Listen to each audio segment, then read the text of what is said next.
Today I'm going to show you how to make this creamy broccoli and bacon bake. Now, it does have some carrots in it, but don't panic. The recipe was not on a low-carb site or anything, but it just happens to be low-carb, so even with the carrots in it. However, if you want to reduce them even further, feel free to swap them for another vegetable or leave them out entirely. And for the green onions, you could use just the green part if you want the carbs a little lower. Okay, so you're going to need 6 cups of small broccoli florets. Now I'm using fresh, and I've got 2 good size bunches here. That should give me hopefully about 6 cups all up. You'll need also 2 carrots that we're going to peel and slice. 1 tub of cream cheese, 2 tablespoons milk. Any kind of milk you want to use is fine. It's only 2 tablespoons. 1 teaspoon of garlic powder. Then we've got 2 green onions, also known as scallions or shallots or spring onions, depending on where you live. 3/4 cup of shredded cheese. Now, it recommends a special Kraft triple cheddar cheese that has a touch of Philadelphia cream cheese in it. We don't have that available where I am. Mine that I'm using is actually a Colby, and it's got a little jalapeno in it, so this is going to have a kick. But you use any cheese you like, really. Doesn't matter. And then lastly, 4 slices of cooked bacon that is chopped and crumbled, or you can just use about 1/4 cup of real bacon bits, which is what I'm going to do. So first we'll preheat the oven. You want it 425 Fahrenheit or about 218 Celsius. Mine's fan force, so I'm going to go with about 200. So again, I've washed the broccoli. Now I'm just going to cut it. Cut the stalk off first, and then we'll just cut the rest of this into small florets. So the easiest way might be to just turn it upside down like this, where you can cut close to the core, and then just pull them off.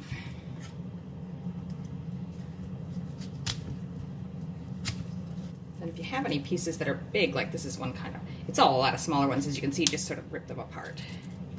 If you have any that actually are too big on their own, just chop them in half. So I've got just a little bit over 6 cups here already, and as you can see, I didn't need to use all of it. If that helps you decide how big yours need to be. I had pretty good sized pieces, so I'll put that away for another use. Next, I've got a really large saucepan on to boil. Once the water comes to the boil, we're going to put the vegetables in it briefly. So I've just peeled the carrots, and now I'm going to slice them, and you just want to slice them in rings, not too thick. So you'll want to wash these well, which I've done, because they can collect bits of dirt up here and even sometimes in amongst the green parts. Then we're going to slice off the roots and just slice them. Now I use the white part and as much as the green as you're comfortable using. In fact, if you want to keep the carbs as low as possible, you could just use the green part. So once your water's come to the boil, we're going to very carefully drop the veggies in. We only want to cook those until they're crisp tender. So really, 2 to 3 minutes should be enough. Okay, that's been 3 minutes. So I'm going to take this off the heat and drain it, but first, we want to scoop out about 1/4 cup of that cooking water in case we need it later to thin the sauce. So we'll just set that aside. And now we're going to drain this. So now in a bowl, we're going to mix the next 3 ingredients. So that would be the cream cheese, which I've already left mine out to soften, but the kind in the tub is usually softer anyway. And of course, once it hits those hot vegetables, it should soften quickly. To that, we're going to add the milk and the garlic powder. Mix those together well. Slow at first so you don't splash the milk. Looks pretty good. So I've just added the hot vegetables back into the pot that we boiled them in. And now you're going to take that cream cheese mixture and add that to the top.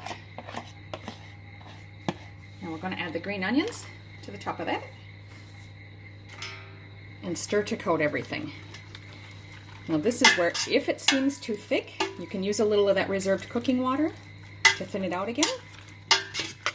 And once it's all well coated, we're going to pour it into our casserole dish. You want a 2-liter or 2-quart size that you can cover. So you can use a rectangular one if you like. It's just that I have a cover for this one, so I'm going to use this. And now we're going to add those veggies and the cheese sauce in there. Now you're just going to top it with the cheese.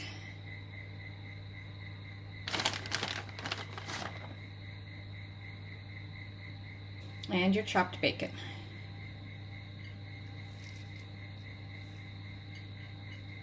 So now you're just going to want to cover that, and then we're going to pop it in our preheated oven for about 25 minutes. For the last 5 minutes of the cooking time, we'll take the cover off. Okay, so that's been 25 minutes. I did take the cover off, remember, about 5 minutes ago. So I'll just leave that sit for a couple minutes so it cools a little bit before I dish it up. So there it is, creamy broccoli and bacon bake. And it's really quite tasty. It makes a nice side dish for any meat you want to serve it with. I hope you try it. It's really good.